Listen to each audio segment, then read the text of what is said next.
Okay, so magandang umaga po sa ating lahat. Nawa po magandang gising nyo. At least magandang pakiramdam. Matiwasay, mapayapa. At siguro halos lahat ay nakapag-almusal na kahit paano. And then of course, ang pagpupuri pa sa salamat sa Diyos pagkagising ay napakasarap pong maramdaman na may pakayag yun sa Kanya. Dahil po doon sa Kanyang pag-iingat sa atin sa buong magdamag. Kaya purihin po natin ang Diyos, medyo paganda po yung ating situation. At bukas po, magte-take effect yung GCQ, no? General Community Quarantine. So, nawala na po tayo sa Modified Enhanced Community Quarantine. Ibig sabihin, meron pong medyo sabihin po natin hindi naman po yung normal o na parang balik na lang sa normal yung parang dati, no? Hindi ko ganoon. Meron pa rin pong restriction, manatili po yung wearing of mask lalo na pag lumalabas, and then yung social distancing. Mahirap po kasi ang isang kasama sa bahay, whoever tayo ay gala-gala na wala naman po talagang official na pakay, mahirap po yun. Makasaglap ka tapos uuwi ka, yung mga kasama mo kung saan ka, o maging yan po sa bahay o wherever, ay apektado po pag ikaw nakasagap. Pag apektado ka at saka po maapektuhan yung makakasama mo, kakalat na naman po. Babalik na naman tayo doon sa umpisa. Yan po yung kinatatakot po ng pamahalaan dahil nadidrain na po yung ating needs, no po, yung pera po ng bansa. Napakahirap pong kargahin lahat po, no, yung 120 million na tao, no. Kaya ingat lang po, bilang Kristiyano tayo po ang magpakita ng unang halimbawa. Kaya kung ako may sasakyan na, pero kaya alanganin pa rin ko talagang pagkalagalan, di ko. Kahit na ho bukas, I prefer na mag-stay muna dito sa bahay. Total, nakaka-monitor naman po ng balita. Then at the same time, ay nakakapag-spend ako ng more time to study, yung salita ng Panginoon. And then nakakalikha po ng mga lessons and messages. Kaya ito paalala po sa lahat ng mga kapatid na sana ko ay ma-maintain po natin yung pag-iingat pa rin. Hindi ko parang bumalik na naman po tayo, gumala lahat, gawin po yung lahat, pasyal dito, pasyal doon, wala naman kung official. O ibig sabihin mahalagang pakay, no? Yung pong mga magkakamag-anak, kung sila po'y galing sa ibang lugar, ay hindi po inaalaw yun po. Ay hindi pa po allowed yun. So tayo sa linggo, by the grace of God, ay tayo po ay magkakaipon na bukas sa Sunday, no? First Sunday ng June. As I mentioned last, no? Na ating pong live broadcast. So, i-maintain po natin na tayo ay magwe-wear ng mask. Pare-announcement na po ito sa inyo, no? Sa ating lahat. Pagdating po natin sa simbahan, mag-wear po tayo ng mask. So, naka-ready na po yung mga upuan doon para doon sa mauupuan po natin. And then of course, kung makadala kayo ng sari-sariling alcohol, yung mga maliliit, it's better. Pero hopefully ay makabili tayo itong week na ito at mas we prepare yung ini-spray kaysa doon sa magastos kasi yung parang binubos na ganun. So kung ano ang better ay yan po yung ating gagawin para ho at least unti-unti ho ay ma-eliminate itong virus na ito. Hindi ho tayo magtatagal sa ganyang situation. Wala akong kaluwagan masyado yung ating dating ginagawa na ako po namimiss natin yung mga kapatid natin sa ibang lugar no, na ating regular na pinupuntahan. Mga kapatid natin sa Baliwag, yung mga bebe po, then the same time yung mga kapatid na napupuntahan. So ito po isang panawagan sa inyo. Sikapin po natin makarating sa Sunday, first Sunday nitong June, upang magkaroon po tayo the same hour. Kung pwede ho ay simula muna tayo ng 9:30 na po. 9:30 po tayo magsimula. Sa ganun magkaroon tayo ng magandang preparasyon. So halo-halo na muna doon sa Sunday school na yun at saka sa message doon muna tayo for the time being. Ano po? At pag tayo po talaga ay kasi ang next po sa GCQ papunta na po sa talagang panormal na talaga ay modified general community quarantine. And then after that, meron pa pong isa doon. At yun na po yung talagang patapos na yon. So hari nawa ay ang cooperation po natin kasi mahirap po yung kasama mo sa isang lugar, gagala-gala na wala naman direksyon, ay huwag mong gawin yan. Huwag mong gawin yan. Kaya sabi nga ng presidente, kung gusto mong gawin, magpakamatay ka, mag-isa ka na lang. Mahirap po dadamay tayo, no? So, mga kapatid, anyway, ay blessing po malaki sa atin. Maragdagan tayo ng another day to live. Para po siyempre, para po sa Panginoon. Kasi siya po yung nagtiwala sa atin ng buhay. And then, di naman po siya nagkulang ng kapaprovide po ng ating pangangailangan. And then, ay ko naniniwala bilang Kristiyano, hinihiling po natin patuloy yung kanyang protection, yung kanyang guidance, at patuloy na sana po ay papunta na tayo doon sa magandang sitwasyon na malaya po tayo nagkikipag-ugnayan sa kapwa, higit sa lahat yung maakay natin sila sa Panginoon. For salvation, may taas natin ang salita ng Diyos ng maluwag, no? For the time being, ay magsisimula po ang ating situation dito sa Region 3 sa General Community Quarantine. So, sa umagang ito ay alam ko handang-handa na kayo, hawak ninyo ang Biblia nyo, notebook and pen. Ay simulan na po natin yung ating mensahe na napakalaga pong pagtuunan natin ng pansin pagkat po ito ay salita ng Diyos. At dahil ito'y salita ng Diyos, tayo lahat po naman ay nagpo-profess na naniniwala sa Diyos, and then alam naman natin po kung ano yung kahalagahan kapag po ang Diyos ay naglaan po sa atin ang opportunity na tayo po ay mag-grow sa biyaya at saka sa kanyang kaalaman. 2 Peter 3:18. Kasi po yan ang mag-build up sa atin according to Acts chapter 20 verse 32. Yang salita ng Diyos. Yan po yung magbibigay ng karagdagang liwanag. Yan po yung pagpasok niyan. Yan ang sinasabi ng Psalm 119 verse 130. And then of course, maliwanag naman ang Biblia ay nabigyang diin ng Panginoon, man shall not live by bread alone but by every word of God. So sana po mga kapatid ay bilang tunay na Kristiyano, bagong silang sa Spirit, ay kailangan mo ang regular feeding ng salita ng Diyos. Hindi natin pwede ito isang tabi o kumbaga sa sa 10 ay panghuli ito. Hindi ho pwede. Hindi ho magandang ugali yun at maaaring ma-confuse yung tao.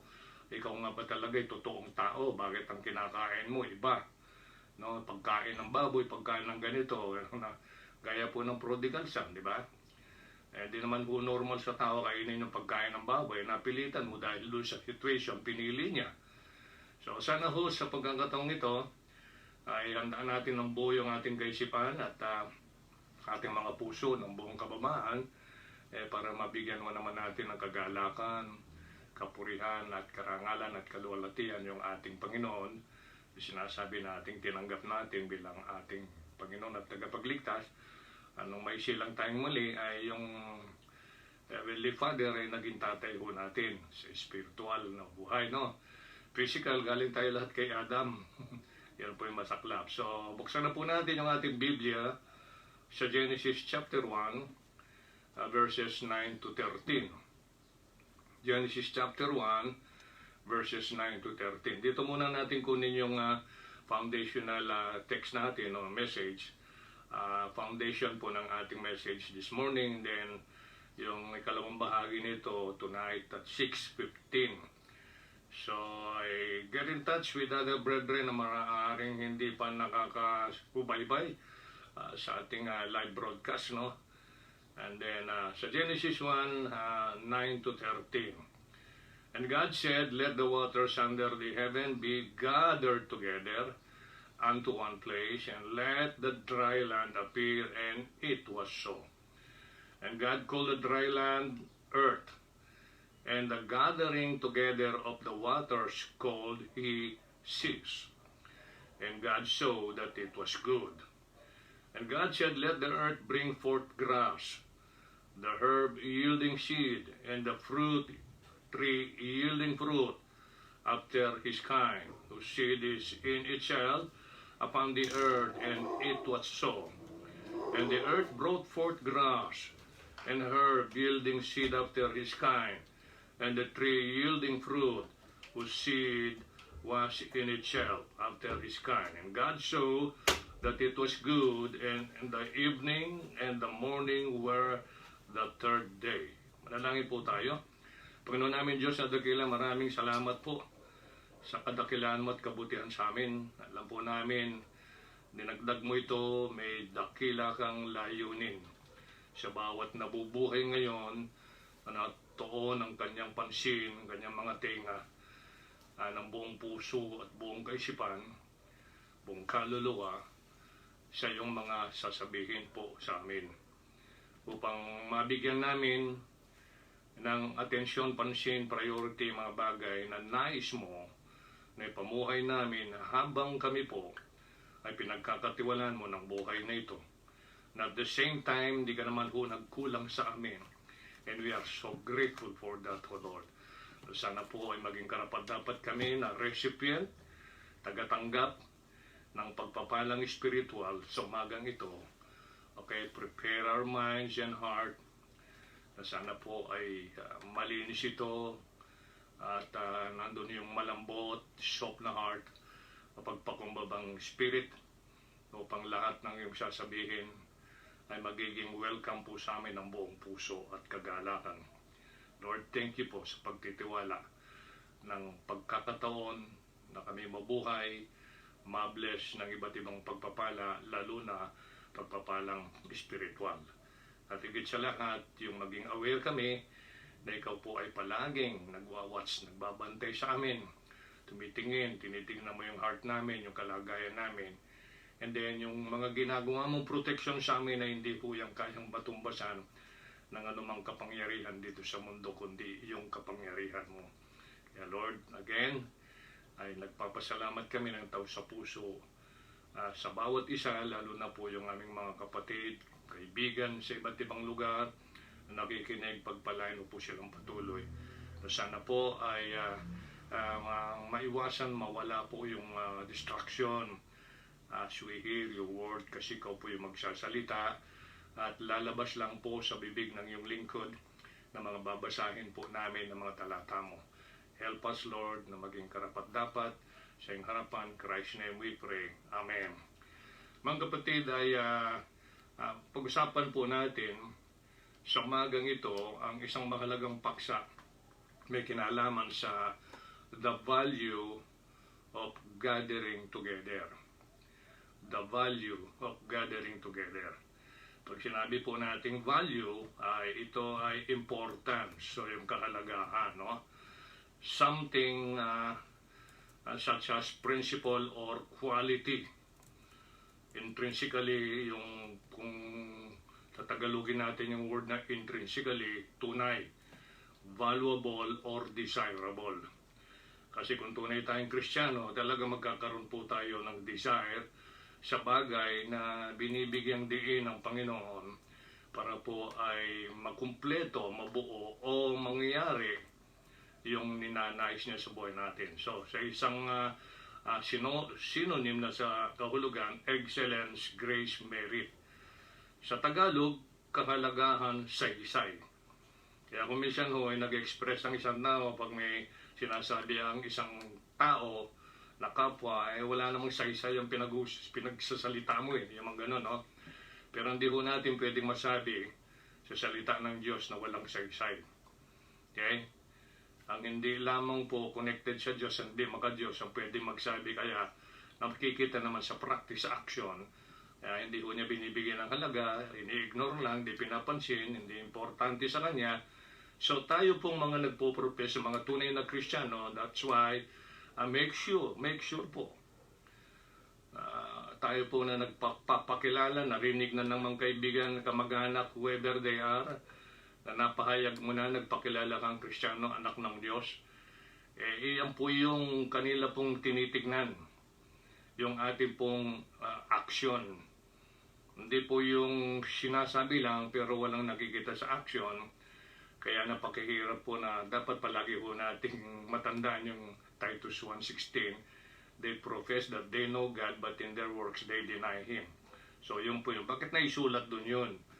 Para paalalahanan po yung lahat ng mga professing Kristiyano na sana yung mga action po natin ay ayon dun sa kanyang instruction. Di ho pwede yung ayon sa influence ng somebody or someone or yung selfish natin na desire to do this, to do that. Hindi ho ganon. So mga kapatid, the value of gathering together. Alam niyo, napakahalaga po ito. Napansin ba ninyo dito sa verses 8 and 9? Particularly yung verse 9 and 10. Yung 9 and 10. Kasi dito po ay unang banggit ng salitang gather. Ito po yun. No, yung gathered together in verse 9, then gathering together in verse 10. Ito po yung unang appearance.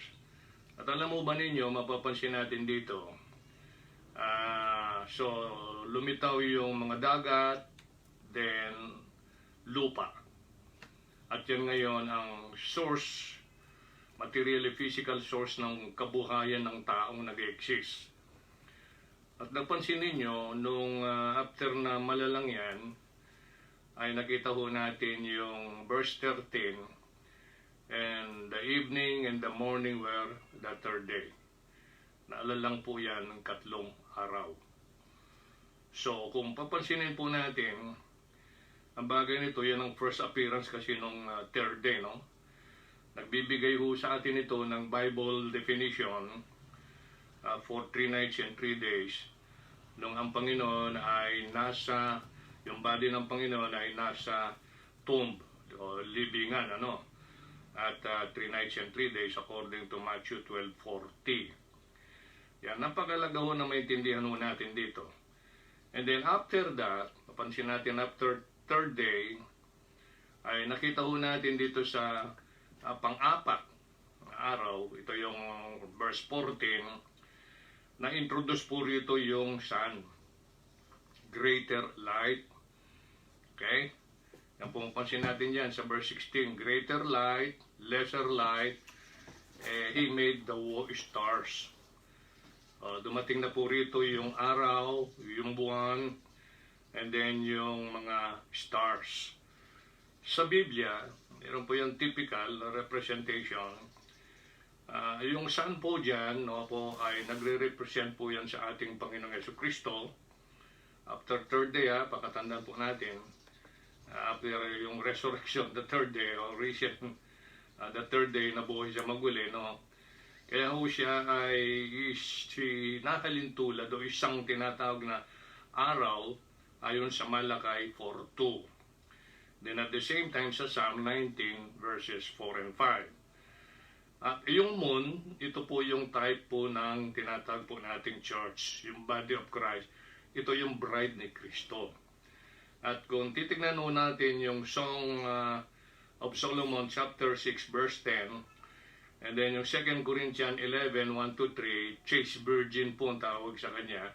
Espouse you, sabi ni Paul, as chaste virgin. You, yung body of believers. Kaya kung sisilipin natin yung Song of Solomon para mabigyan ko kayo ng magandang background, may kinalaman dito sa value of gathering together, ay mahalaga po yun. No?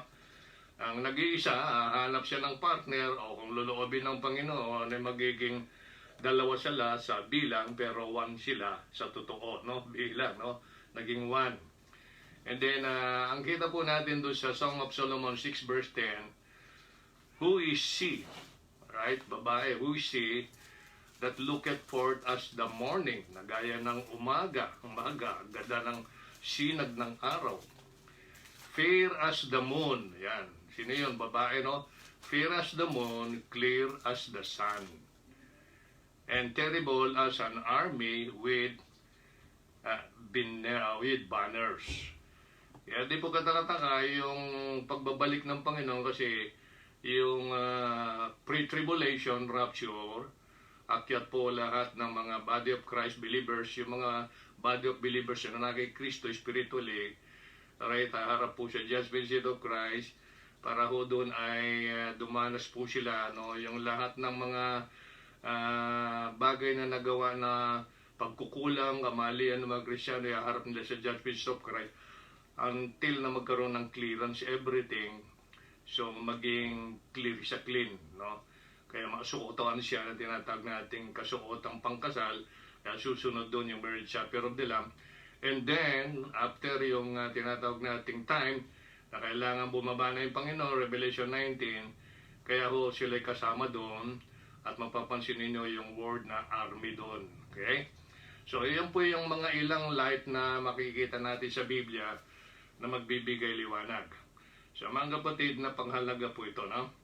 And then, mapapansin natin yung paglikha after those, no? After those, ay yung paglikha, no? Sabi doon verse 20, and God said, let the waters bring forth abundantly the moving creatures that have life, and fowls that may fly above the earth in the open firmament of heaven.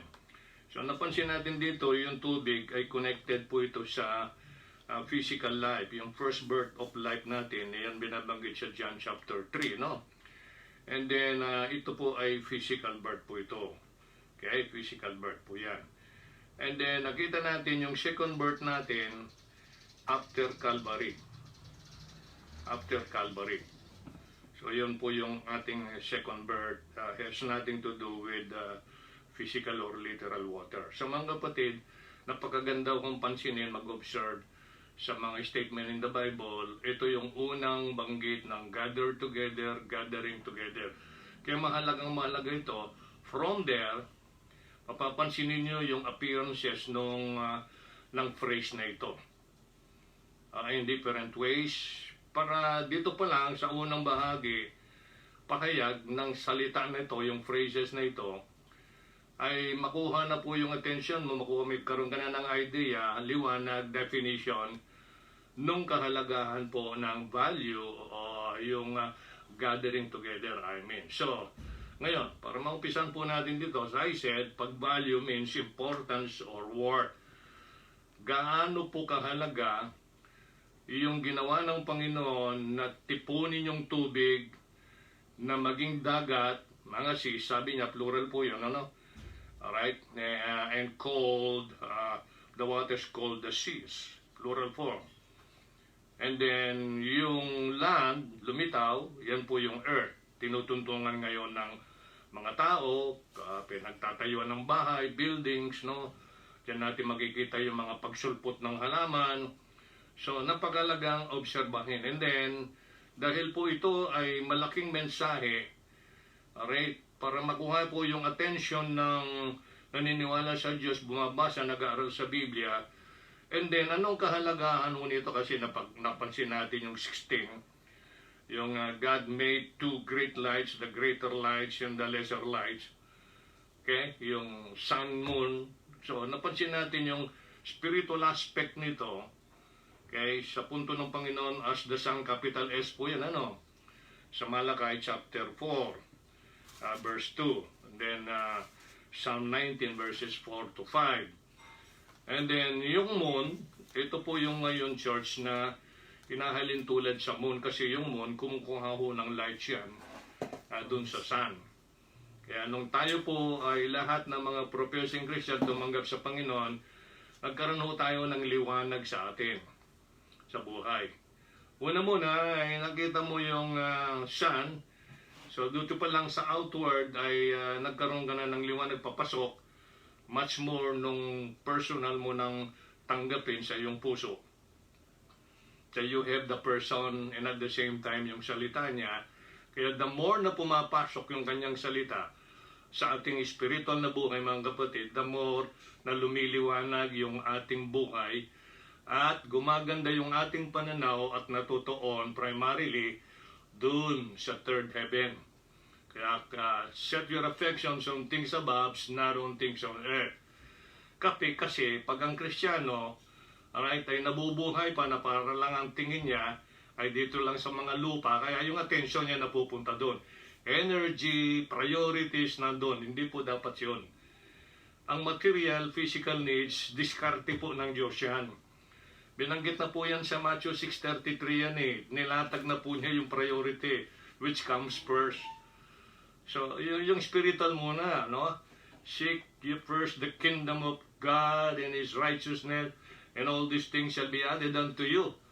Eh, yung kingdom of God, dinefine na po sa Romans 14:17, na po hindi yung pagkain literal, but peace and joy in the Holy Ghost. So ngayon, what are these gatherings together means? Anong ibig sabihin nito? Kung dadalhin natin palawakin yung pag-aaral, just remember, ito yung unang banggit ng gathering together, sinong gumawa? Ang Panginoon. So gusto niya talaga na yung mga tao nakakilala, na konekta sa kanya, hindi ho sila sabog, kalat-kalat. Ang gusto niya ho yan ay sila ho ay isa. Gathered together, no? Nagkakaisa yung kanilang mga thoughts, puso, no? Mind. Pansinin ho natin sa Biblia yung Matthew 18. Ito yung una. What are these gatherings together means? Mahalaga pong pansinin natin to. Sa Matthew chapter 18, verses 18 or 19 and 20. Matthew 18. Mapapansin natin, sabi niya sa verse 19, again I say unto you, the Lord is speaking. At bago niya sinabi itong verse 19, kung aakyat ka doon sa verse 17, eh binanggit ho yung local church doon. Okay? Dalawang beses. Dalawang beses ha? Ngayon, pagdating nung 19 dito, nagsasalaysay ang Panginoon. Again, I say unto you, that if two of you shall agree on earth as touching anything that they shall ask, kaya napakalaga ho yung praying together po. Ano? Pakatandaan natin mga kapatid, no? Gusto kong balikan ulit, pansinin natin. Again, I say unto you that if two of you shall agree on earth as touching anything that they shall ask, it shall be done for them of my Father which is in heaven. Ngayon, pansinin natin ngayon dito, pinalalawak ngayon yung dalawa, and then more. Verse 20. For where two or three are gathered together in my name, alright? Just remember 2 Timothy 2:19. He that nameth the name of Christ shall depart from iniquity. Pansinin natin yun, ha? Gathered together in my name. Kaya naging Kristiyano ka because of that name Christ. Okay? For where two or three are gathered together in my name, there, ito po yung sinabi niya talaga, am I where? In the midst of them. Kaya po yung number 1 natin, what are these gatherings together means, ito po ay center of attraction. Center of attraction. Kasi gusto ng Panginoon na makita ng iba na yung principle niya, yung heart niya, kung paano niya ninais na inipon yung tubig na naging seas para lumitaw yung lupa. So isang bagay po na dapat nating pag-isipan kung bakit pagdating dito sa New Testament, ang pagtitipon po, gathering together, ito ay center of attraction because ito yung proof that God is the one who is working in us para ho tayo ipunin para isang identity. Ang kagandahan ho doon, there am I in the midst of them. Kaya ho yan ay center of attraction. When the people sees, nakikita po ng mga tao na yon na tayo po ay nagkakaipon as family of God. Mga lingkod ng Diyos na tinatawag na disciples, alright, tinututor, ibig sabihin, tinuturuan, tinitrain. Meron ba naman training, kaya napakahirap ng training, isabog? Hindi ho. Gusto ng Panginoon nakaipon. Parang klase yan eh. Kaya ho tayo tinawag, binanggit ho doon sa Matthew 11:29. Learn of me. Paano kang matututok? Hindi. You are not presenting your body as a living sacrifice, wholly acceptable unto God, which is your reasonable service. Paano magagawa yun? Kaya yun po yun. Kaya ho pagsama-samahin ho natin mga passages in the Bible, makikita mo yung liwanag ng kahalagahan ng pagtitipon ng mga mananampalataya kabilang sa isang local church. Gather together in my name, there am I in the midst of them. Pansinin niyo Luke 11:23. Luke 11:23, ito yung pansinin natin. Kaya meron ho siyang ganitong statement eh. Alright, are you ready? Alright, Luke 11:23, he that is not with me. Nagtuturo siya, wala ka naman. Sabi niya, nagtitipon, nandun sa gitna. Alam naman natin, lahat ng professing Christian, tinanggap ang Panginoon. Hindi naman siguro iba yung Panginoon mo, iba yung Panginoon ko. Isa lang. We have the one Spirit. We have the one book. Kaya nasa gitna siya. Kaya sabi na dung Luke 11:23, kaugnayan din po yung Matthew 12:30. He that is not with me is against me, and he that gathereth not, with me scattereth. Nagkakalat. Kung sa Tagalog, siya na hindi sumasa akin, ay laban sa akin. Ay napakahirap nun. Statement po niya yun. Hindi po galing kay Pastor Angel yun. Salita niya yun, no? At siya na hindi ko kasama na nagtitipon ay nagkakalat or dali natin sa isang pasabi na nagkakalat. Either of the two. Nagkakalat o nagkakalat. Scattereth. Sabi pa nga nung 12:30 ng Matthew, scattereth abroad. Abroad. Okay? You remember yung abroad? Romans 5:5? Diba? Ano sabi ng Romans 5:5? Diba? Nag-abroad, yung Holy Spirit bumaba sa ating mga puso, nanahan. Ngayon, nanahan na nga yung Holy Spirit, practically, nagkakalat pa tayo, nakakalat. So, napakalaga po ng gatheret. Kaya nga, meron tayong Hebrews 10. Pasinin natin yung value nito. Kasi ano mapapansin natin dito, center of attraction kasi kasama natin ang Panginoon. Will niya yan. Yan ang gusto niyang mangyari. Kaya napakalaga ng presence ng dalawa o magiging tatlo, alright, or three. Kasi napapatibay kasi ng isang bagay, no? Sabi ng Hebrews 10:22-25, para lubos nating naintindihan ang kahalagahan ho ng pagtitipon, mga kapatid. Ito ho yung talagang ipag-pray mo sa Panginoon na sana ay makasama ako sa gathering, kasi ito yung center of attraction sa harap ng Panginoon, kasi kasama namin siya. Okay? So kasi pag hindi ka pala nakagather, nakaipon, nagkakalat ka, yan ang term ng Panginoon, scattereth. Hindi po natin opinion yun. It is His Word. Let us draw near with a true heart in full assurance of faith. Yung pananampalataya mo, totoo ba yun? Hindi katiyakan ba yun? O kumopya ka lang na wala naman sa puso? Para lang ma-identify ka na ikaw ay Kristiyano, kaysa yung dati ganito ka. Anak ka ng Diyos, so kaysa dati hindi ka. Kung mag-act ka, magsalita ka, hindi ka parang hindi ka sa Diyos. Mga ganun ba? Ngayon, let us draw near, lumapit tayo with a true heart in full assurance of faith. Kasi yung pananampalataya, sinabi niya, yung ating pinangahawakan, kung ano sinabi niya, nang magiging bunga, gagawin ho niya yun, di ho siya sinungaling. You believe that? Having our hearts sprinkled from an evil conscience. Kaya yun yung konsyensya, marumi, no? Ang iniisip, kung ano mga iniisip dyan na salungat doon sa salita ng Panginoon. And our bodies washed with pure water.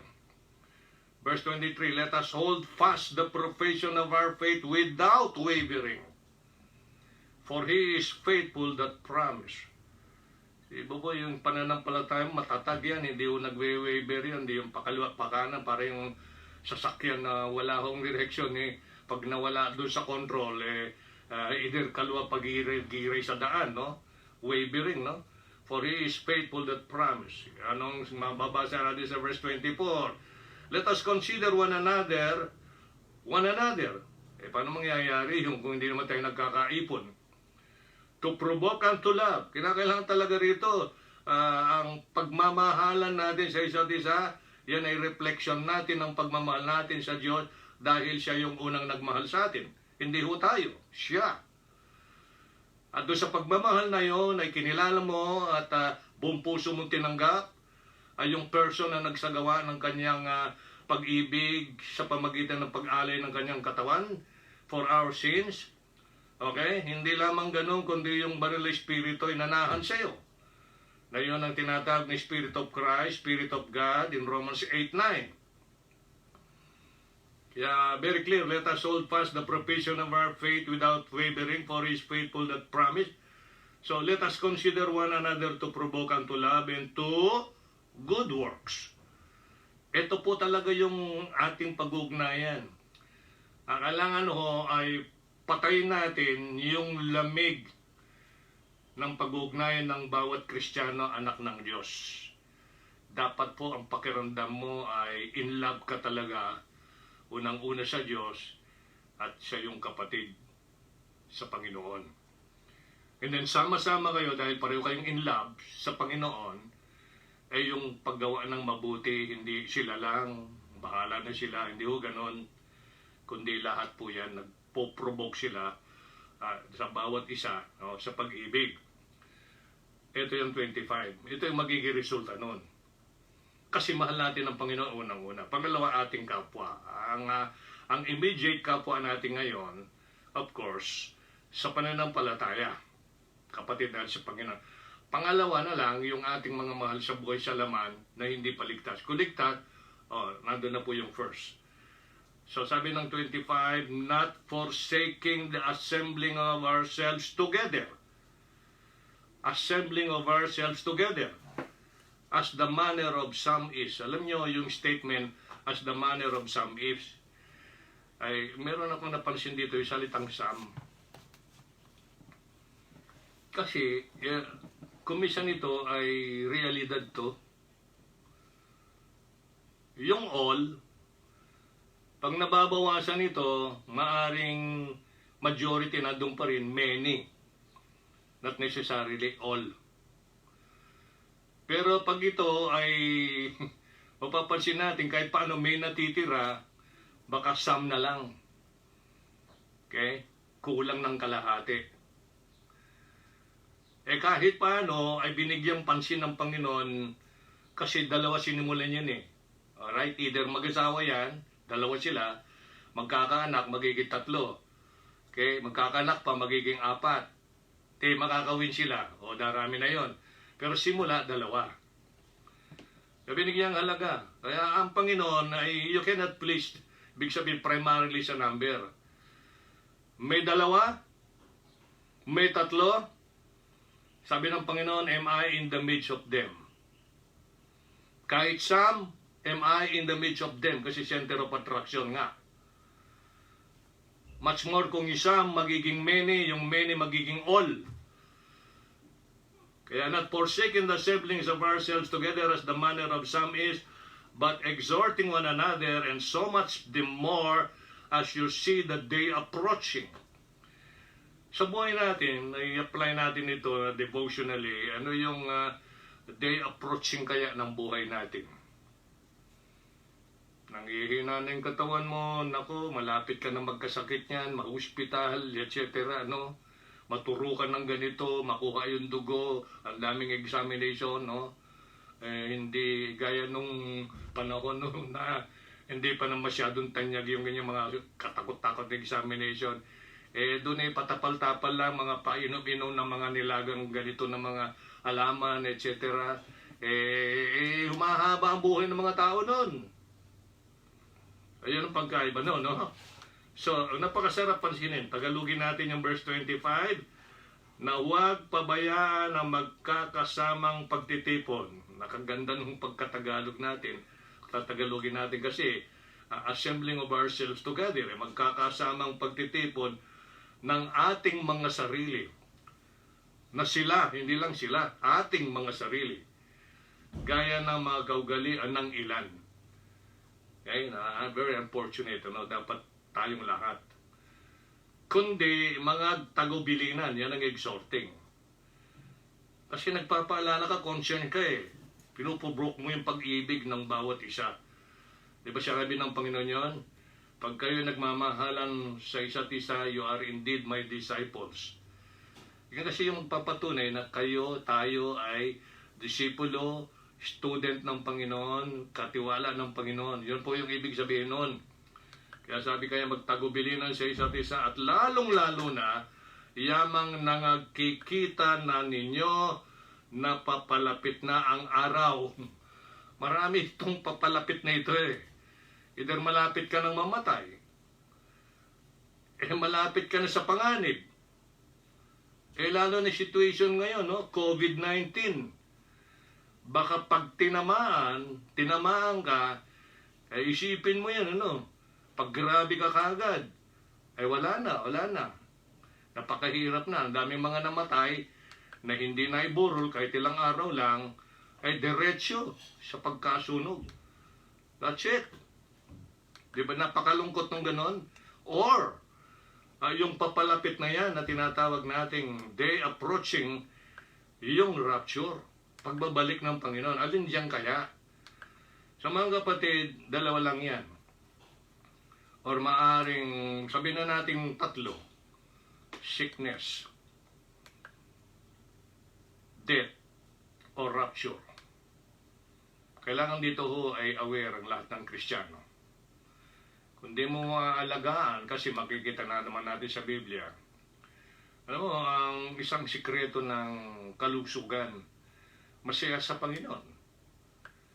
Talagang hindi mo tinatantanan sa prayer pag medyo may nakararamdaman ka. Kasi imagine mo, pag meron kang karamdaman, mako-confine ka sa ospital, walang-wala ka. Tatandaan mo, isipin mo lahat yun. Maabalang mga mahal mo sa buhay.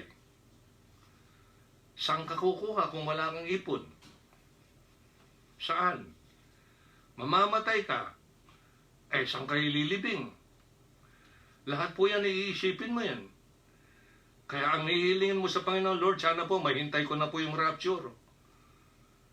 Madagdagan pa yung buhay ko ngayon para may paglingkod ko pa magawa ko yung kalooban mo. Dapat mga ganon ang mga sinasanay natin panalangin na galing sa puso. Ang kahalagahan ng pagtitipon nito po ay center of attraction. Dagdagan po natin, Ecclesiastes chapter 12, Pansinin ninyo, ha? Ang sabi ng Hebrews ay, not forsaking the assembling of ourselves together. Ecclesiastes 12, 10 to 11. Ecclesiastes 12, 10 to 11. Sabi po ng verse 10, the preacher sought to find out acceptable words. Yan po yung gawain po ng mga preacher. Nagre-research po. Habang nagre-research, nananalangin ho yun. At kung ano po yung mga acceptable na mga salita, na ito ho ay maipon, may construct, may form, para ito ay i-serve. Kumbaga sa pagkain ho yan, effort yan eh. No? Kaya hindi ho nagiging magandang dating, ako po ganito, pag dinampot mo na lang kung saan-saan at kulang ng prayer ang isang mensahe po. Kailangan ko dito talagang salita ng Diyos talaga rito i-serve kasi yun ang katungkulan. Feed my flock. Yan po sabi ng Panginoon. So, the preacher sought to find out acceptable words, and that which was written was upright, even words of truth. Kaya yan po yung ating pinag-usapan dito, ha? Marami ho tayo mga salita ng Diyos dito na binigay ng Panginoon na dapat ho pagsalusaluhan natin. Anong sabi po ng verse 11? The words of the wise are as goads, as nails, fastened, para yung mga pako, no? Fastened by the masters of assemblies, which are given from one shepherd, Pag shepherd, just remember yung pong Acts 20:28, 1 Peter 5:1-3. I repeat, Acts 20:28, 1 Peter 5:1-3. Yan, mga ilan lang yan. Kaya feed my flock. Shepherd. Kasi may chief shepherd, given from one shepherd. So lahat po yung galing sa Diyos ang ating pinag-usapan dito. At ang preacher ay hiniling ng Panginoon to form this. May pagsama-sama, parang pagkain yan, isi-serve. So yun po yung, tapos makita natin, fastened by the master's assemblies. Hindi pa yun, paggamit mo ng pako, anong use ng pako? Siyempre, mga dalawang items, pagsamahin mo yon. Yan po yun, kaya yung mga bahay nabubuo, yung mga ginamit dyan para yan ay magkabuo. So ganun lang po yun. Kaya ang Panginoon, para yung pagtitipon, yan ay paraan ng Diyos para ho yung ugnayan ng bawat isa ay titibay po yung ugnayan. Nagaya ng pako na ginagamit ang salita ng Diyos, pag nakakarinig nga naman sila ng one message sa bawat pagtitipon na galing sa Diyos, dineliver ng preacher, ganun po yung nagiging matatag. Yan po yun ang principle dyan. Kaya magiging attraction. Nung bang ginagawa ang isang bahay, wala lang, di naman masyadong pansin yun kung bitin, hindi, may mga bagay yung tinatayo, hollow block pa lang, tapos inamag, no, hindi natuloy dahil what? Anong problema? Pero pag nabuo na ho yan, paganda ng paganda, yung bahay, kung ano-ano yung makikita diyan, palamuti, etc., kapansin-pansin na po yun. Nagiging attraction na po yun. Sa ating mga Kristiyano, ang attraction po natin, yung ating pagkakaisa, kasi one body tayo eh. Alright? One Lord ang nananahan sa atin. Okay? One Spirit nananahan po sa atin. So, ang attraction natin, yung ating pagmamahalan sa isa't isa, pagkakaisa, yung ating obedience sa sinasabi ng Panginoon, the present your bodies a living sacrifice. Ito po yung ating reasonable service. So, yan po yung attraction dyan. Kasi nga yung statement niya, kung saan dalaw-tatlo, nagkakaipon ako'y nasa gitna. Am I in the midst of them? Yun ang gusto ng Panginoon, makita siya sa buhay natin. Marinig siya sa buhay natin. Sa action. Okay? Isang spirit lang tayo. Pag oras, araw ng pagtitipon, you're supposed to be there. Bilang family ng Panginoon. Kasi i-feed tayo ng ating Ama. And the whole church, the body, nakikita mo yung kilos. Okay? Iyan ang bride. Sabihin na natin na white. Ayan po yung kahalagahan po ng gathering together. Pangalawa, makikita po natin dito yung sa John 11. Pangalawa, kapagkatandaan mo mga kapatid, ang pagtitipon ng lahat ng mga tunay na Kristiyano, mga anak ng Diyos, mga katiwala, mga disciples niya, ay ito po ay center of attraction. Unang-unang ma-attract ay ang Panginoon natin, kasama natin. Bakit? Napansin ninyo, siya yung nasa gitna. Pagkatapos, makikita, di ba yung, napansin ninyo yung pangyayari dito yan sa 17, if I'm not mistaken, doon sa Book of Luke. No? Yung bang 10 na kanyang pinagaling, tapos isa lang ang bumalik. Where are the 9? Pagdating mo ng John chapter 6, bago yung John chapter 6, pinakita ng Panginoon ang kanyang kapangyarihan feeding thousands of people in few bread, dalawang isda. Okay, and then dumating na doon sa chapter 6, marami pa rin sumusunod. Pero nung simulan niyang sabihin ang kanyang salita, banggitin na niya ang kanyang salita, they are spirit and they are life, in John 6:63. Ano po ang nangyari pagdating doon sa 66? Ay nag-aalisan na po. Hindi na po sila naging interesado doon sa salita ng Diyos, interesado lang sa material na bagay. Kaya ang tanong ng Panginoon, will you also go away? Yan po yung tanong ng Panginoon. Just read that whole chapter. Will you also go away? Kaya nag-react si Peter, Panginoon, ang salita ng buhay nasa iyo. Magandang attitude yun. Kaya yung salita ng Diyos, kung ikaw ay born again Christians, dapat ay yan ang kabuhayan mong spiritual. Physical, siya yung provider dyan. Kahit na gaano ka kagaling, katalino, sa pagtatrabaho, kumita, pag gumawa lang po ng isang aksyon ng Panginoon dyan, barado lahat yan hadlang lahat yan. Magkaroon ka lang ng isang aksidente. Okay? Na-paralyze ka na, hindi ka na pwede magtrabaho. That's it. Tapos ka na. O kaya may nangyari sa mata, tapos ka na. Ano may pagmamalaki natin? Kaya dapat ito ay palawakan natin ang ating kaisipan sa mga bagay na pwedeng mangyari at pwedeng hindi mangyari. Kasi nasa kamay ng Panginoon nakasalalay ang ating kabuhayan, ang ating buhay. Ang nais ng Panginoon, meron siyang priorities.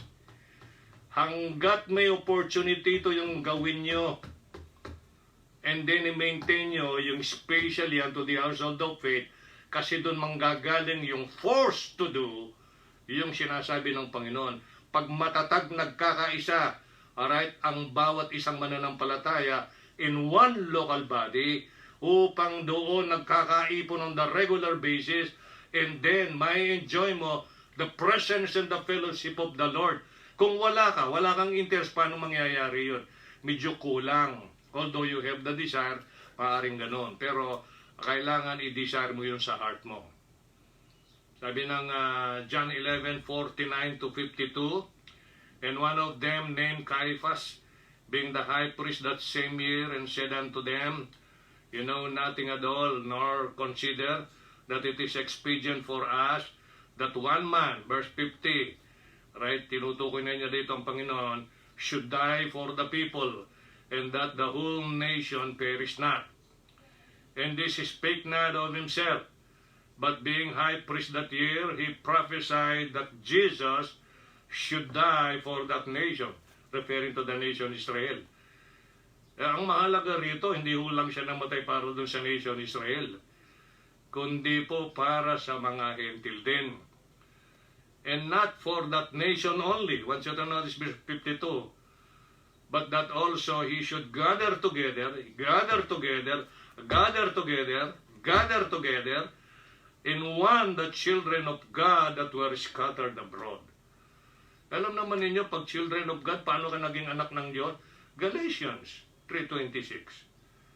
So meron ka kagad na talata, by faith sa Panginoon. Kasi yung salita ng Diyos na pinanggalingan ng pananampalataya mo, spirit yun and life.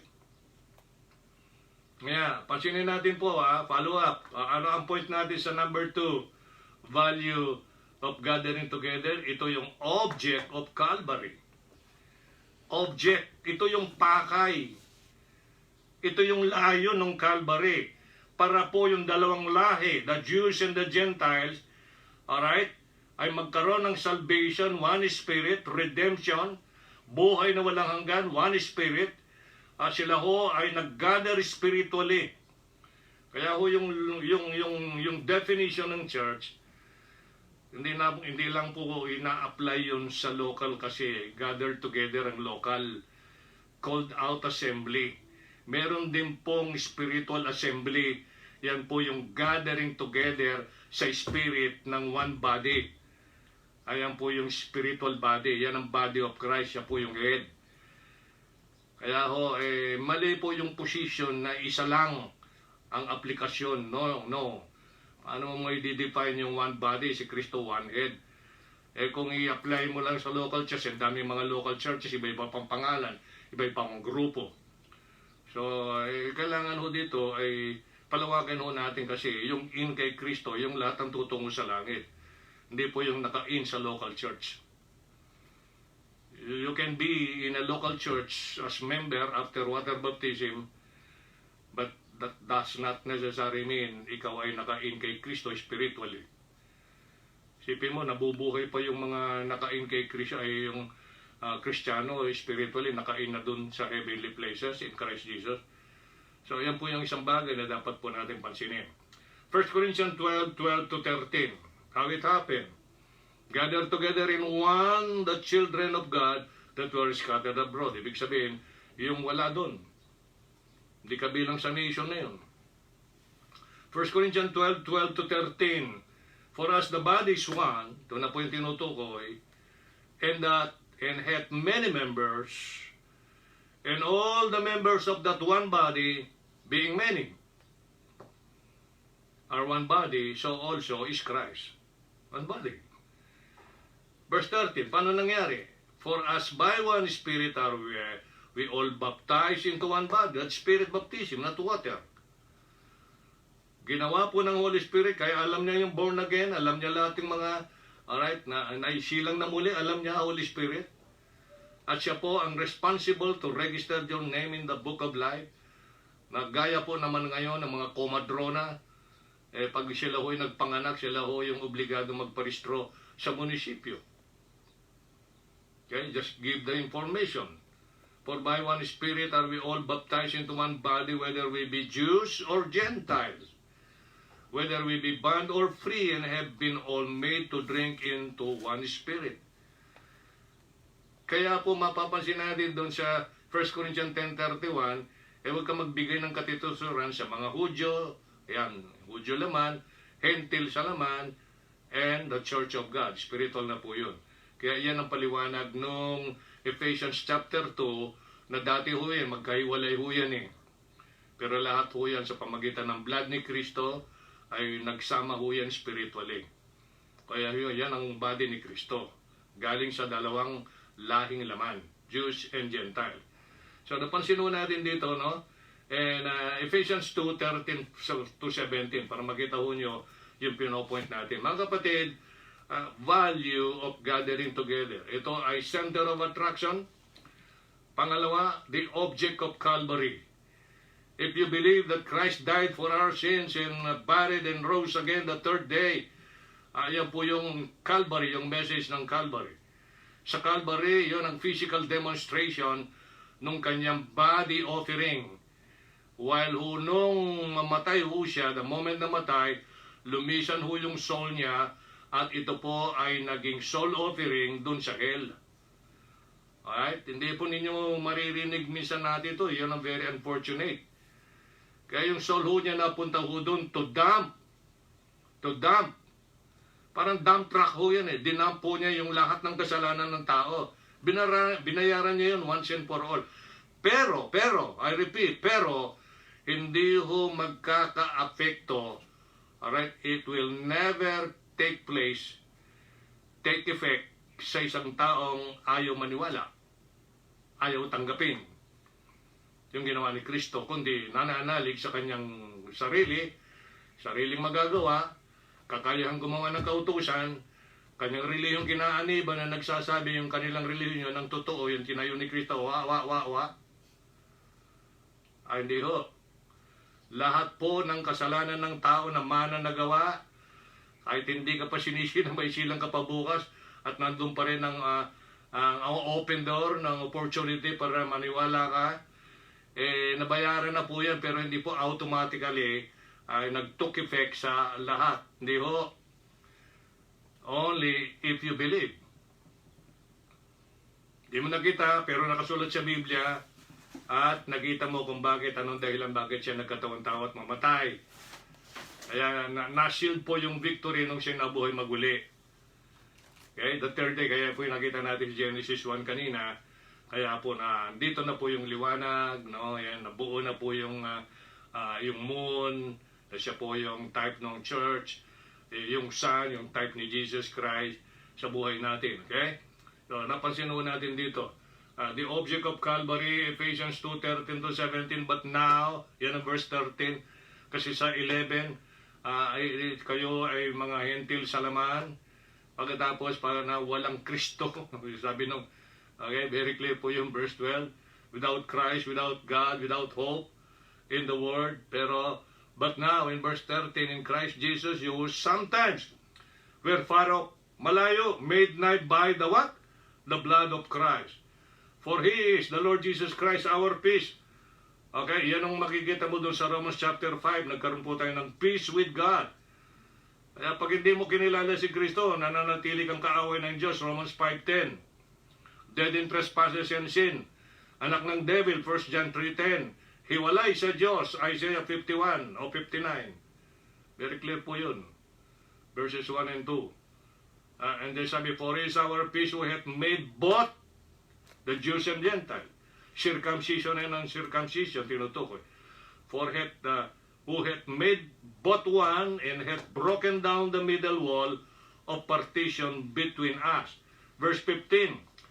Having abolished in the flesh the enmity, even the law of commandments contained in ordinances, for to make in himself, once you notice that phrase, in himself of twain, dalawa yan, one new man. Kaya nga new man po eh. Okay, so making peace. And that He might reconcile both unto God in one body by the cross, having slain the enmity thereby.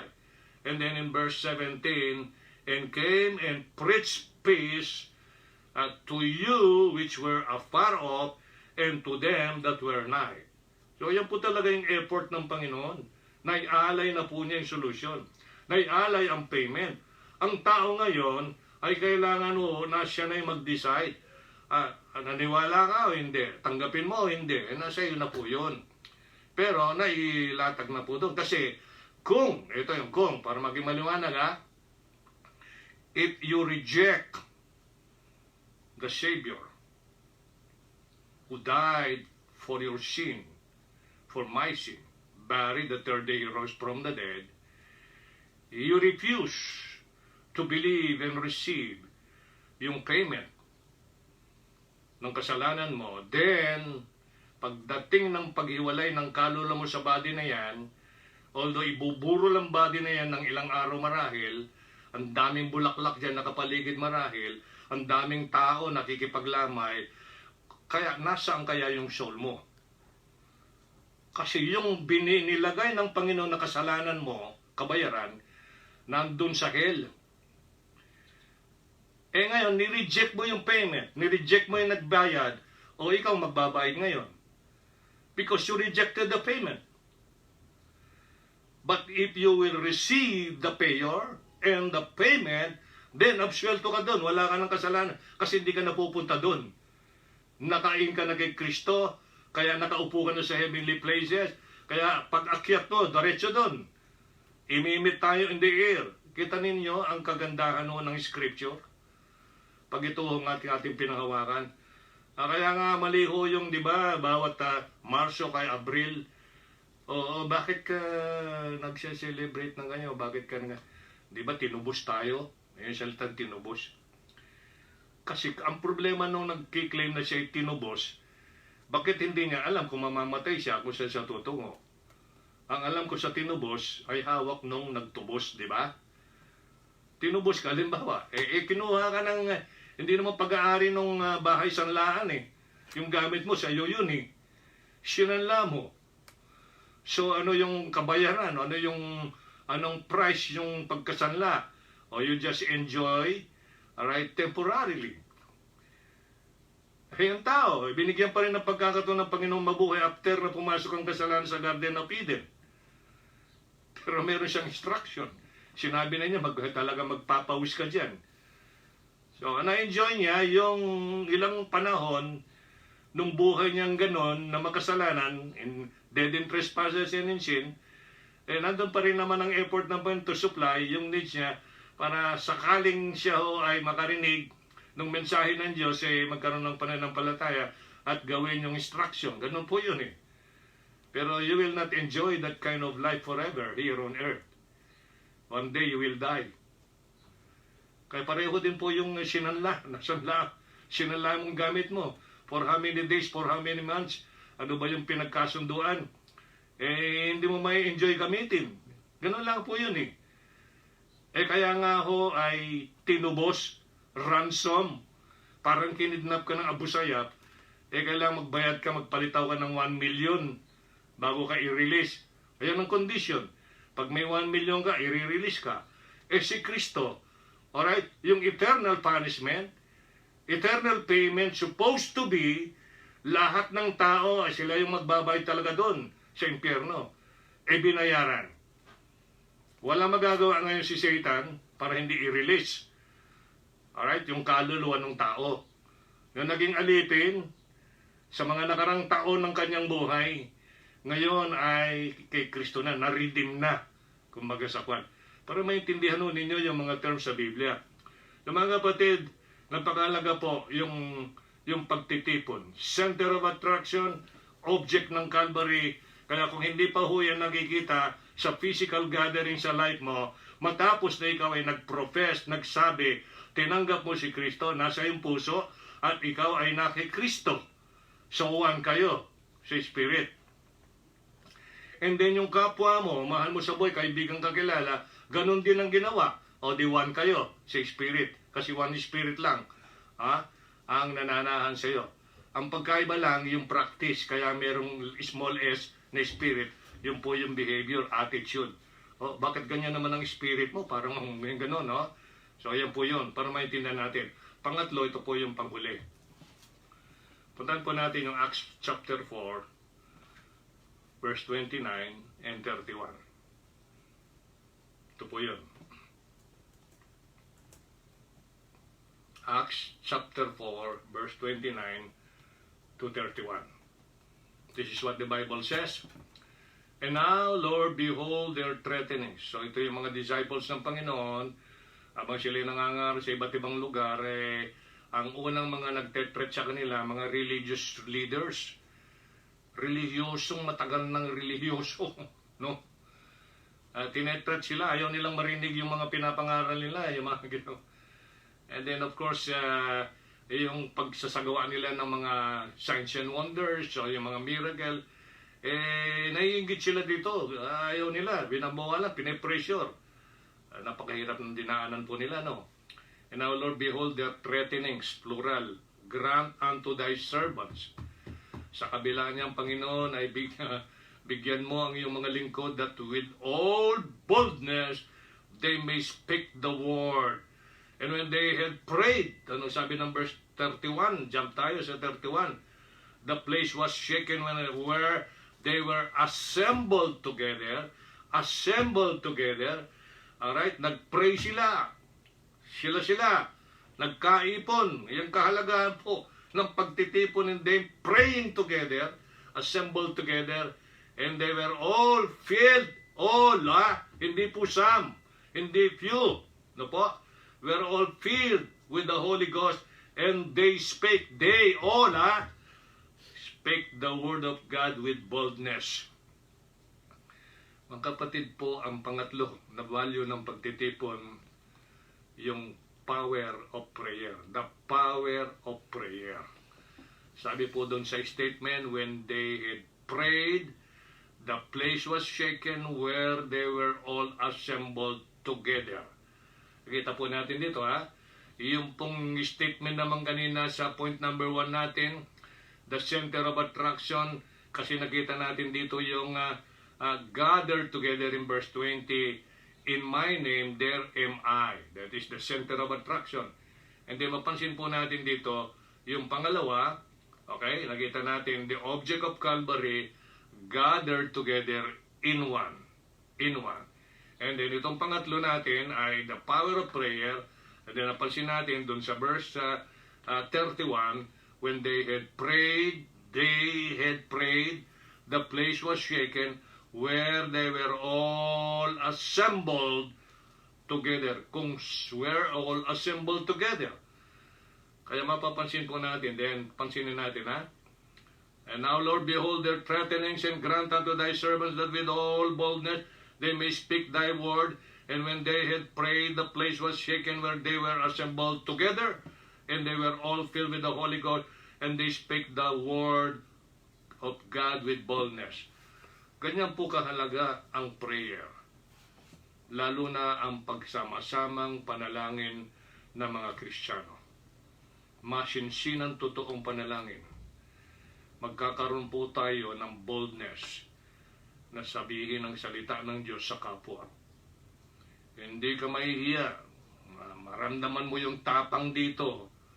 Na ibahagi mo, reject nga, nasa kanya na yun. But at least ginawa mo yung nararapat hanggat may opportunity, mga kapatid. Kaya nga po yung ating pong pag-aaral, Sunday School, pag-attend po ng mga pagtitipon, ito po ay mga sessions na tinalaga ng Diyos upang tayo magkaroon ng klase na bilang mga estudyante niya. Learn of me, ang wika nga niya. Ang umpisa ho natin, attitude na tinuturo, learn of me for I am meek and lowly in heart. Ipin mo napakataas ng Diyos, pagtsagaan ka, pagtsagaan ako. Naturuan. Unang tinuturo niya kababaan. Kasi kung wala ho tayong kababaan, walang kaamuhan, hindi ka ho maturuan. Kasi bakit? Pakiramdam mo sa sarili mo, magaling ka na, kaya mo na. You don't need somebody sa buhay mo. No. Para sinabi mo rin, Panginoon, hindi ko kailangan siya, hindi ko sila kailangan. Ako na lang. Hindi ho ganun. Walang ganun ang Panginoon.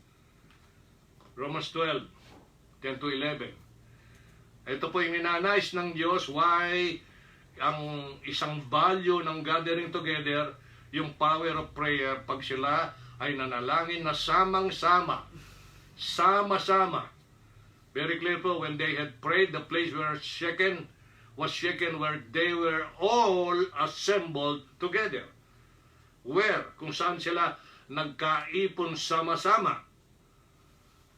Doon po, at nanalangin sila, hinihiling nila magkaroon sila ng tapang boldness para salitain yung salita ng Diyos. Kapatid, ikaw ba may pagnanais ng ganon? Satisfied ka na ba? Kumpiyansa ka na ba? Na ikaw ay professing Kristiyano? Na hindi mo na ikukwento, hindi mo na ibabalita ang iyong Savior, Lord? At hindi mo na rin ibabahagi, kukwento, sasabihin kung anong meron ka at kung saan ka papunta. Okay? At kung anong nangyari sa iyo the moment you receive the Lord Jesus Christ. Wala ka bang alam na may kwentong ganon? Wala ka bang alam na sabihin sa kapwa mo? Kasi whether we like it or not, we are obliged, we are commanded, we are instructed. Hanggat may opportunity, ay gawin mo na. Sabihin mo, kaya nga tinuturuan tayo para meron ka sasabihin. Unfortunately, ang isang professing Christian, kung walang interest ng ganon, iba yung priority, iba yung excitement niya, may problema sa iyo. Ay, confusion ho, nililika natin nun. Okay? Magiging isa ho tayo doon sa sinasabi ng Titus 1:16. They profess that they know God, but in their works they deny Him. So may problema ho tayo dyan. Malaki ang pananagutan natin kasi sa harap ng tao dinideny natin siya. Napakahirap kung i-deny mo ang Panginoon. Sabi rin niya during His earthly ministry, di-deny ko naman sa harap ng aking Ama.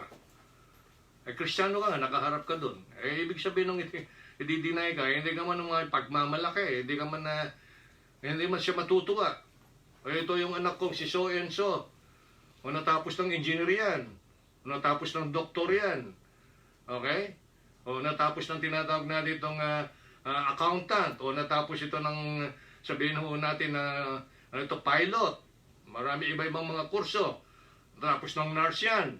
Teacher. Hindi ho. Mga kapatid, sabi ng verse 10 ng Romans 12, be kindly affection one to another. Have you noticed that? One to another. With brotherly love, in honor, preferring one another. Pansinin ninyo. Ito yung gustong ma-develop ng Panginoon sa buhay natin. Para maganda ho yung dating natin, solid. Bilang tayo po ay one body ni Kristo, always gathering together. Okay? Kasi po ito ay center of attraction. At mapapansin natin ito, yung po yung purpose ng Calvary. And then makikita natin dito po magsisimula na may gagawad yung power of prayer para hindi ho tayo mahiyain, hindi ho tayo matatakutin na sabihin po salita ng Diyos sa ating kapwa na tinatawag na so-called best friend. Close na close. Bongga kung libre, no? Libre. Ito yung mga bagay na nangyayari sa buhay ng mga professing Christian. Pag unbeliever na kaibigan, bongga tayong magpakita marahil. Marahil, I'm saying marahil. Nang maybe kung ikaw ay binibless, marami ang konti. Oy, rich. Yung mga ganun ba? Ang bait. Yung mga ganun maririnig, ang gandang pakinggan, ano? Pero ang intindihin po natin mga kapatid, natutuwa ba ang Panginoon sa lahat ng ating ginagawa? Kaya nga, ano man ang inyong ginagawa, make sure na ito ay makapagluluwalhati sa Diyos. Yun po yung bottom line. Be kindly affection one to another with brotherly love in honor, preferring one another, not slothful in business. Kaya nga pag ikaw nagtatrabaho, hindi ka tamad dyan, example ka dyan para at least meron silang makitang something na hindi nagagawa ng mga unbeliever. Doon pa lang, mapansin ka na ng supervisor or kaya manager at ang Panginoon gagawa ng paraan, one of these days you will be promoted. Pwede mangyari ho yun. Matutuwa kasi, ikaw mismo ay magiging blessing. Tapos nag-share ka. Pag yung bang nag-uupuan kayo, nagmimirenda, nagkukwentuhan kayo, may pabato-bato kang tanong, para makuha po yung attention nila. Yung mga ganun bang paraan kasi panatag na yung pakiramdam mo sa isa't isa. Huwag kang mahihayin. Pag nasa public, pwede ka na magdala ng gospel tracts. O pwede yung pakibasa, tapos nakangiti ka. Pag hindi tinanggap, thank you po. May mga ganun lang, hindi tinanggap. Kaya tinanggap hindi, thank you ka. At least, ibig sabihin, nag-react siya. Be kindly affection one to another with brotherly love in honor, preferring one another, not slothful in business, fervent in spirit, serving the Lord. Verse 12, rejoicing in hope. Ang pag-asa natin si Kristo, that's why siya ang ating inaabangan, yung glorious appearing niya, kasi siya yung blessed hope natin. Kaya sabi ng Colossians, alright, 27, Christ in you, the hope of glory. Kasi pagbalik niya, ayun na po, matatanggap natin ang glorious body. Ano na po, nasa glory na tayo ng Panginoon sa langit forever.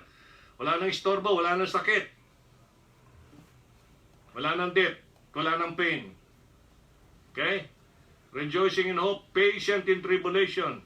Ito yung sinasabi ho niya, di ba? John 16:33.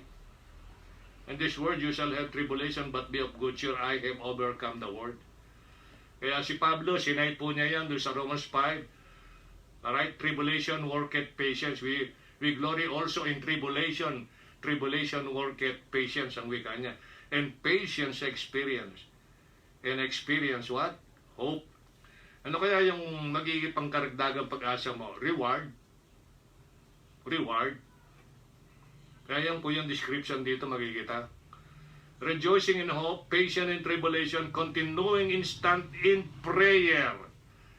Palagi mapanalangin ka, hindi lamang po doon sa gathering area kasi yung gathering area, mas matindi po kasi yun eh. Alright? Kasi po yun ang pangunahing will ng Panginoon, mga Kristiyano, nagdadalanginan sa isa't isa. Okay?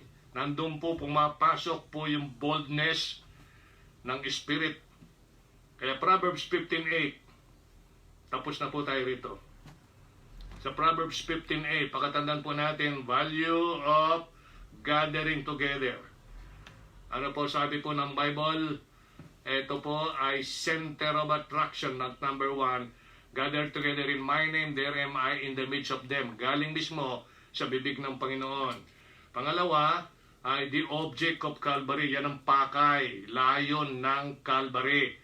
Na ang dalawang lahi sa laman magkaiba ay magkaisa na magiging body ni Kristo, tinawag na Church of God. Sa Diyos po yun. Hindi po sa tao. Sa Diyos po yun. Kinakailangan ho ang pakiramdam ng isang lingkod ng Diyos, ng isang pastor, leader, ay hindi ho niya flock yun. Hindi ho kanya yun. Pati yung work, hindi ho kanya. Katiwala lang siya doon. And it happened, occupying yung office na pinagkatiwala ng Diyos sa kanya, kailangan ingatan po niya yun. That is the principle. Yun ang pagkaiba.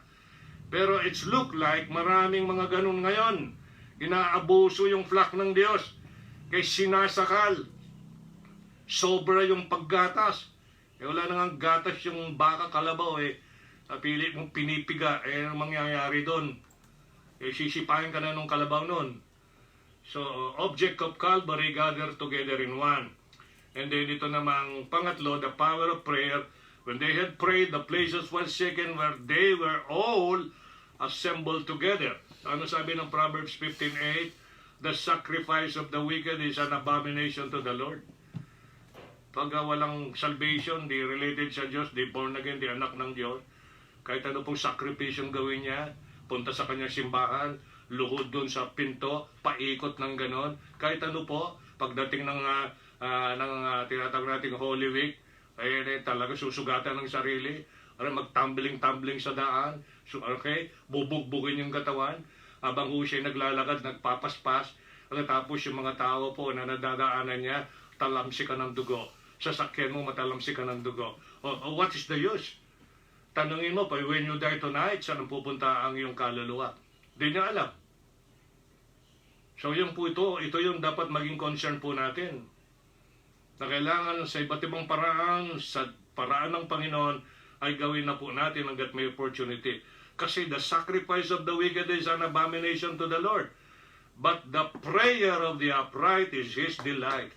Mga kapatid, kagahalakan, kasiyahan ng Panginoon.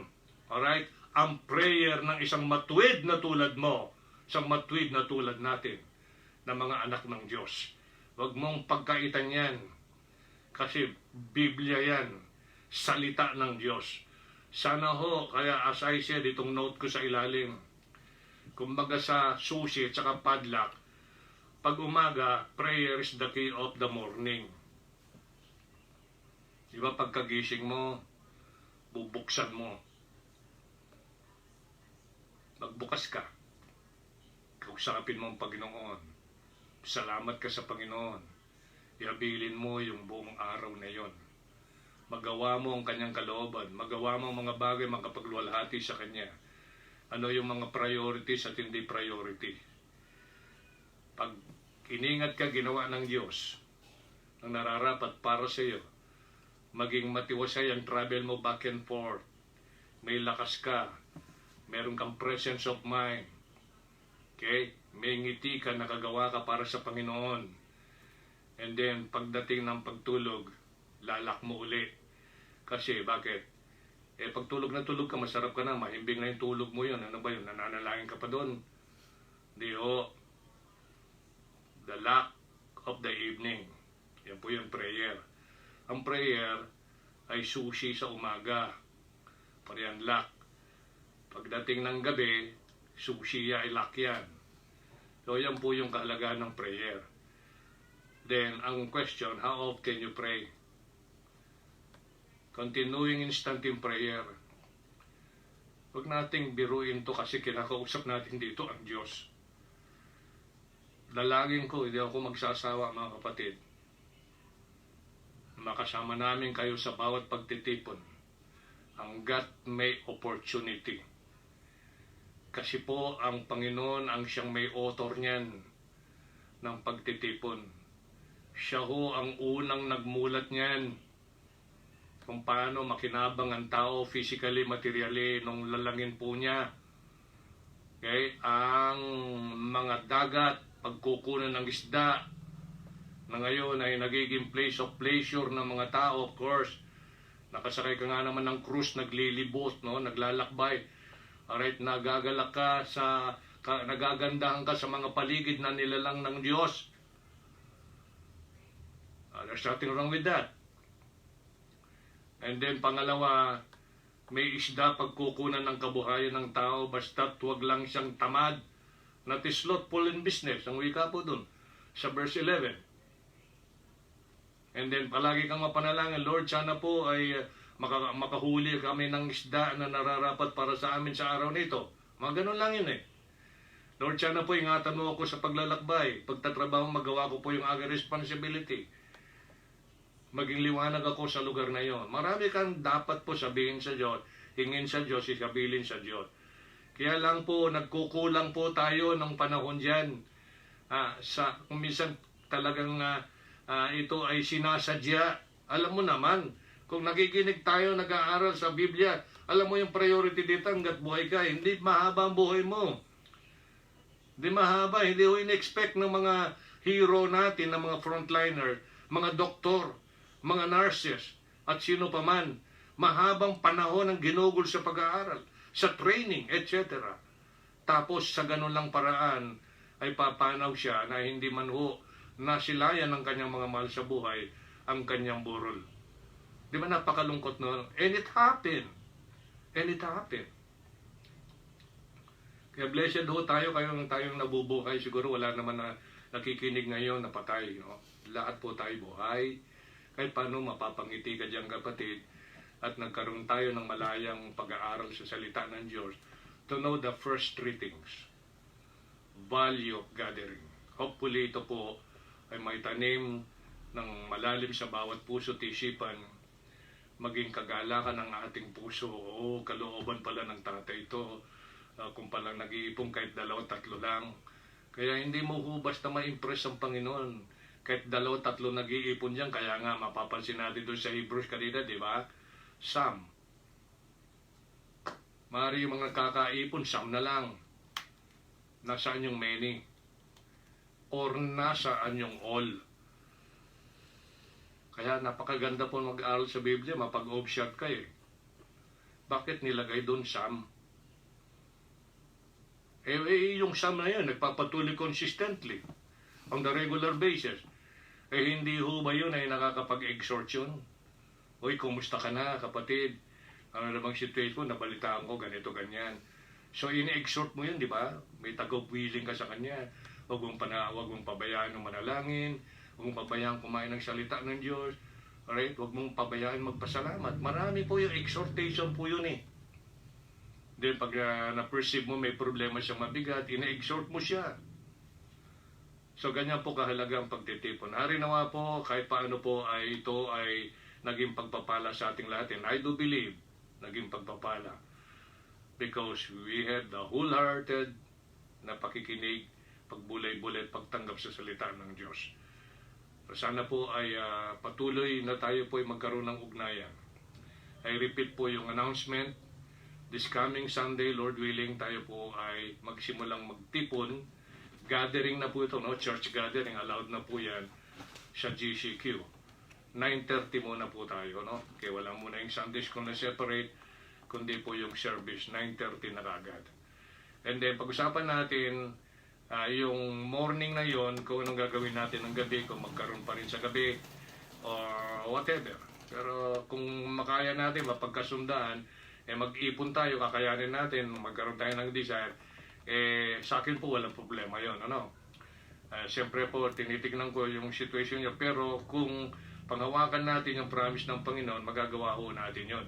Magagawa ho natin yon.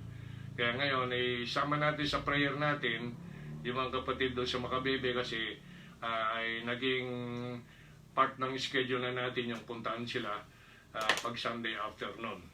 Pero sana makarating si Brother Bong kung nakikinig siya sa Sunday para malaman natin muna, dito muna tayo para at least ma-schedule na natin, may setup na yan ang lahat, pag-usapan po natin. So tayo po lahat ay manalangin. Thank you sa pakikinig. Alright, ninanais din po namin, we are praying for your reaction, etc. Any suggestion or what, I welcome po yan. Panginoon namin Diyos, at dakila maraming salamat sa iyong binigay na oras para bigyan din po ang kahalagahan ng mga pagtitipon. Lord, napakasarap malaman na ikaw na napakataas ng Diyos ay sinimulan mo po, iminulat mo sa taong bumabasa, naniniwala sa salita, na ikaw po ang nagsimula, effort mo yan, tipunin ang tubig pa maging dagat at lilitaw ang lupa, matuntunan ng tao, magiging base ng tao upang ang mga dagat na yan ay maging source pagkukunan ng kabuhayan, and at the same time yung lupa. And then minulat mo nung ikaw ay nagkatawang tao, minulat mo sa mga disciples during that time, isang local church, kabilang sa isang bansa, ang center of attraction ng pagtitipon ikaw mismo, present ka. Present ka, Panginoon. Sana ho ang lahat ng Kristiyano maging aware sa katotohanan na yun. That whenever kami po'y nagkakaipon, mga anak mo, mga disciples mo, ay nandun ka. Kapag aware po ang lahat ng Kristiyano sa realidad, katotohanan ng sinabi mong yun, and we believe with all our heart, totoo. Kasi lahat po naman kami tumanggap sa iyo. Ikaw nananahan sa amin through thy spirit. Nandun ka. That's why ang salita mo ang siyang sentro ng pinag-uusapan dito. Pinapakain mo kami, nakabilinan, kinukorek kung may dapat i-correct, and then patuloy ka nagbibigay ng instruction. Minumulat ang tama at ang hindi tama. Pag hindi tama, kinukorek mo, nire-review mo. And then, eventually, binibigay mo instruction para hindi na maulit yun. And then, ito pala, Panginoon, ang siyang pakay, lion, object ng kamatayan mo sa Calvary na lahat ng tao ay magkaisa sa iyo. Sa Magnified Bible Truth Baptist Church, mga nakikinig sa kanya-kanyang mga local church, isang katibayan na yan po ang nilikha ng iyong Calvary suffering, na may mga kaluluwang nagkakaipon sa iba't ibang locality para handugan po ikaw, Panginoon, ng matapat na pagsang-ayon doon sa pagtitipon na yun. And then hindi lamang po yung dakilang Diyos, kundi ito ay power of prayer. Kahalagaan kasi wala naman po kami pangunahing kausap dito kundi ikaw. Daing sa amin, sa iyo namin pinaabot, ikaw yung aming Ama, ikaw yung aming Lord, ikaw yung aming Savior. Kaya kung ito po ay matanin ng malalim sa isipan at puso ng mga tunay na Kristiyano, hindi na po magiging mahirap ang pakikipagtipon, kundi punong-puno ng joy and excitement. Sama-sama namin i-present sa aming mga body, living sacrifice, all acceptable unto thee, na ito yung aming reasonable service. Salamat po, salamat sa Calvary. Minulat mo ang layunin mo. Dati hindi kami kabilang sa iyong pamilya, binilang mo kami. Nararapat lamang, kaya na-encourage mo kami, sinasabihan, pinapaalalahanan ng kahalagahan po ng gathering. Ingatan mo po kami patuloy hanggang mamayang gabi makumpleto namin ang kabuuan ng mensahe mong ito. Indeed, Lord, we are grateful. Salvation, the security of salvation, binigay mo sa amin. For having you as our Lord and Savior. Thank you so much sa relationship. Thank you so much sa presence ng iyong Banal Espiritu. Thank you sa availability mo pa, binibigay. At sa iyong aklat, sa mga kapatiran, sa bawat isa sa amin, na may layong kay provoke namin ang isa't isa sa pag-ibig. Na huwag kaming slothful sa iyong gawain. Kundi palaging instant sa pananalangin. Especially yung gathering. Gabayin mo kami, tuloy na ingatan. Thank you, Lord. Thank you. Christ's name we pray. Amen. Maraming salamat po. Your reaction ay very blessing po yan sa amin. Thank you so much. Panalangin po ninyo yung para doon sa mamayang gabi. And then magkaroon tayo marahil pa ng further announcement. If you remember something, please lang po ay relay po ninyo sa inyong lingkod. At again, thank you very much. God bless you all.